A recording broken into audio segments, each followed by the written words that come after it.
Alors, nous sommes là aujourd'hui avec Isabelle pour vous parler de ce qu'on appelle les sessions de contrôle, hein, qui pourraient d'ailleurs s'appeler autrement, mais enfin là, il n'y a pas de nom.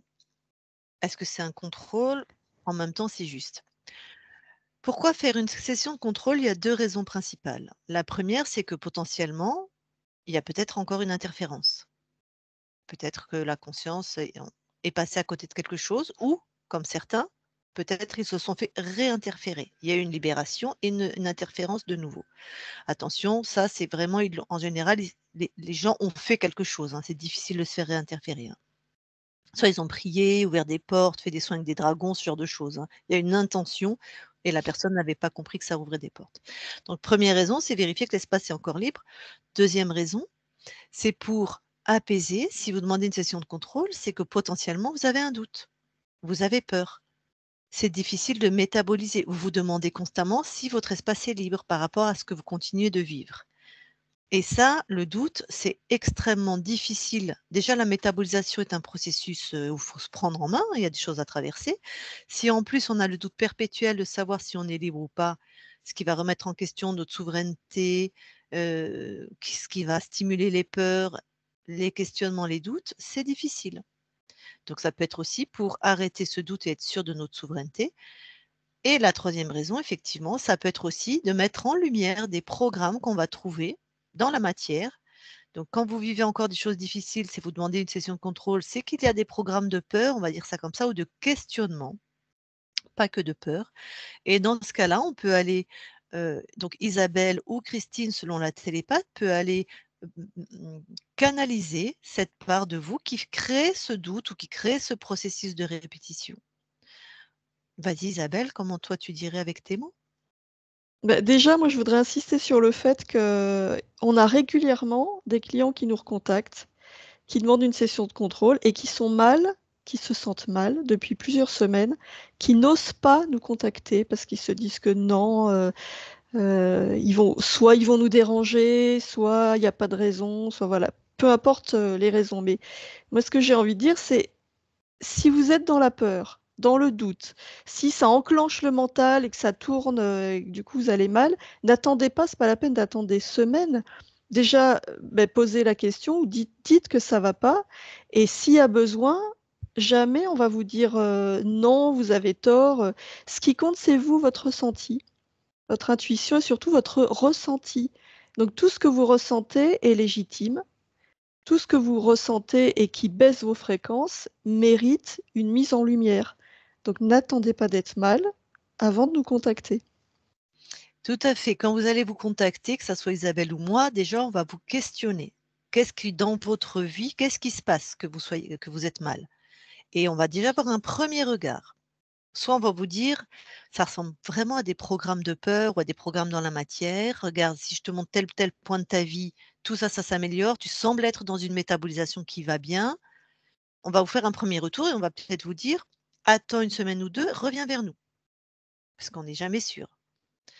Des fois, clairement, il y a des gens, c'est une catastrophe, hein. Ce qu'ils vivent, c'est pire qu'avant, il y a une amélioration et tout d'un coup, mais tout repart en tous les symptômes reviennent, c'est très, très dur et ça dure 2, 3 jours ou une petite semaine, ça peut, hein. Ça peut être le corps qui expulse toutes ces anciennes fréquences et quand ça traverse notre champ, on va dire, d'incarnation, notre champ, biologique dans la matière et même les corps énergétiques éthériques qui sont près de la matière, et ben, on revit tout ça, en fait. C'est comme en homéopathie, ça peut être c'est un phénomène naturel. Tout le monde ne métabolise pas comme ça, mais pour certains, ça se passe comme ça. Mais dans ce cas-là, ça dure entre 3 et 7 jours, pas plus. On a des personnes, d'ailleurs vous avez des sessions de contrôle sur ce type de personnes, qui ont vécu toute la réminiscence des anciens symptômes, mais sur 1 mois, 2 mois, non, là, il y a quelque chose qui ne va pas. De notre point de vue, on va vous dire: «OK, on va aller voir, il y a quelque chose qui n'est pas normal». Donc effectivement, c'est important d'être à votre écoute et ce qu'on apprend avec une session de contrôle, c'est retrouver sa souveraineté. Donc qui d'autre que vous-même sait mieux ce qui est bon pour vous? C'est votre espace, c'est vous qui décidez. Bien sûr, on va en discuter, mais nous, on accepte en général tout le temps une session de contrôle. Quelle que soit l'analyse qu'on en fait. Même si on pense que vous êtes libre, ça peut vous rassurer, ça peut vous faire du bien. D'autant Isabelle? plus que oui, les sessions de contrôle, dans ce qu'on observe, ça permet aussi d'asseoir le sentiment de souveraineté. Parce que c'est pas naturel. Dans ce monde, la souveraineté, c'est pas naturel du tout.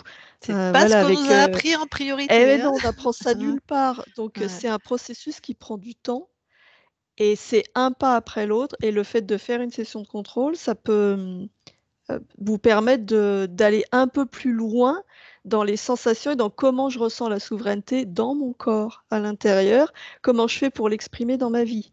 Et il y a autre chose et par rapport à tous ces programmes-là, c'est que, quand on est seul avec soi-même, il peut être difficile de savoir ce qui coince et d'identifier les programmes qui sont bloquants.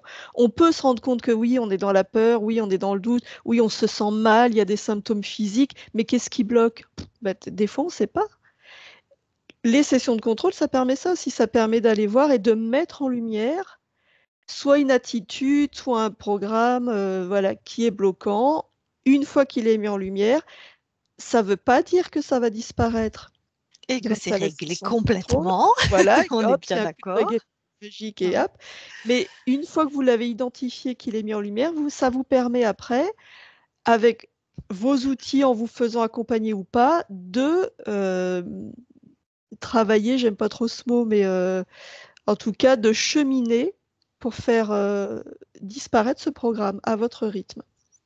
Je vais vous donner un exemple qui est assez fréquent, des personnes qui veulent s'installer, donc on fait une session pardon, et qui nous recontactent et qui vont dire: «Ben, j'ai pas de clients».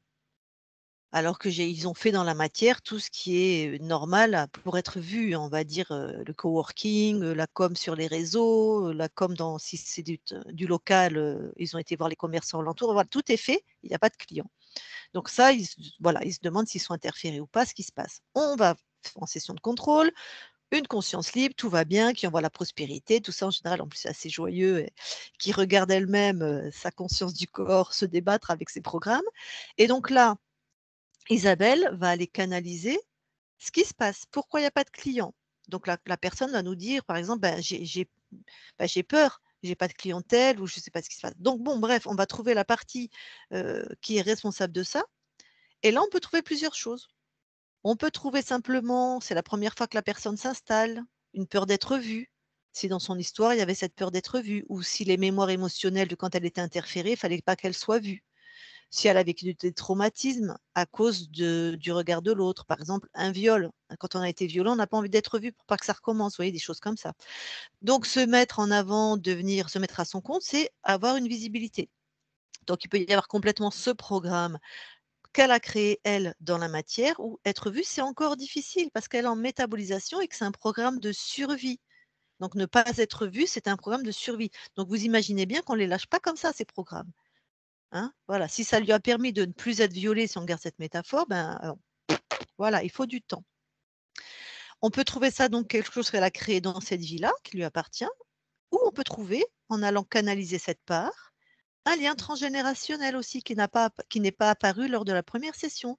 Peut-être que dans ses ancêtres, on va trouver un lien de faillite à répétition, donc une peur du coup de s'installer, enfin, ça peut être moult choses, hein, et ça, c'est super intéressant de le mettre en lumière. Déjà, si c'est un lien transgénérationnel, pareil, il va être travaillé, il va être, remis en ordre, il va être coupé et si c'est un programme de peur, comme l'a dit Isabelle, on va le questionner, l'amener à retrouver une stabilité, à créer autrement, mais c'est pas suffisant, hein.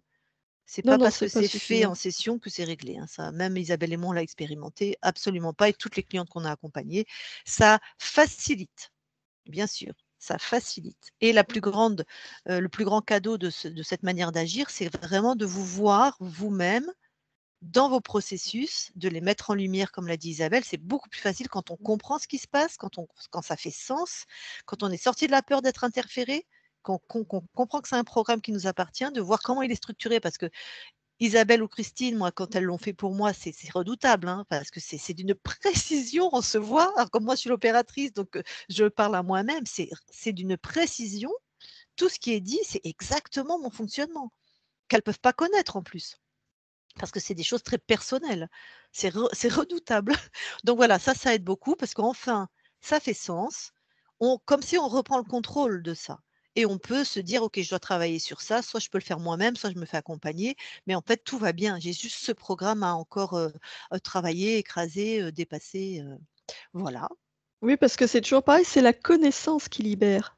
Ah oui. Donc la connaissance des mondes ésotériques permet de se libérer et de retrouver sa souveraineté, mais la connaissance de soi libère aussi. Parce que plus on se connaît et plus on peut modifier ce qui nous gêne dans nos comportements. Si on n'a pas cette connaissance de ce qui coince, on est impuissant, on ne peut pas agir. La connaissance Mmh. libère, ou Tout c'est à plus fait. difficile. C'est beaucoup plus difficile, hein, tout à fait. Sans la connaissance, c'est beaucoup plus difficile. On peut, mais ça demande une autre forme d'énergie, c'est très, très difficile. Et la dernière chose que je vais vous dire, moi, vraiment, comment ce qu'on reprend, c'est sa souveraineté. Donc écoutez-vous. Vous avez droit, c'est votre espace sur la terre, la vie est suffisamment compliquée. Si une session de contrôle, vous pensez que ça vous aide, c'est vous qui décidez, c'est votre cadeau. Et si la conscience nous reçoit, c'est super. Des fois, la conscience nous reçoit de loin parce qu'elle est libre, elle est dans ses créations et qu'elle dit: «Mais tout va bien», et dans ce cas-là, on va plus travailler sur le corps comme on l'a dit. Vous décidez pour vous. Si vous pensez que c'est bon pour vous, c'est vous qui savez, personne d'autre. Écoutez votre intuition, écoutez ce dont vous avez besoin et nous, on ne se prive pas, nous, on travaille dedans, nous, on a accès à ça. Moi, j'ai fait une session de contrôle samedi dernier et ça m'a énormément aidée. Conscience libre, bien sûr, mais j'ai un programme qui est toujours pas, désactivé. Et ça m'a remis en lumière, en mouvement et c'est très, très aidant. Donc voilà, c'est un bienfait de l'humanité, moi je dirais, hein, c'est quelque chose de c'est vous qui savez, c'est vous qui décidez. Oui, c'est ça. Voilà. Mmh. Je trouve ça chouette de finir là-dessus, c'est vous qui savez et c'est aussi comme ça qu'on exprime sa souveraineté, en décidant pour soi. Voilà. Nous, on est à votre service en fait, c'est pas nous qui allons savoir mieux que vous, qui allons vous dire: «Ah bah non», enfin, c'est très étonnant, enfin, voilà donc j'ai tout dit. C'est bon Isabelle? Tu as C'est autre bon chose à pour moi. Très bien et ben sur ces belles paroles, on vous laisse et peut-être à bientôt.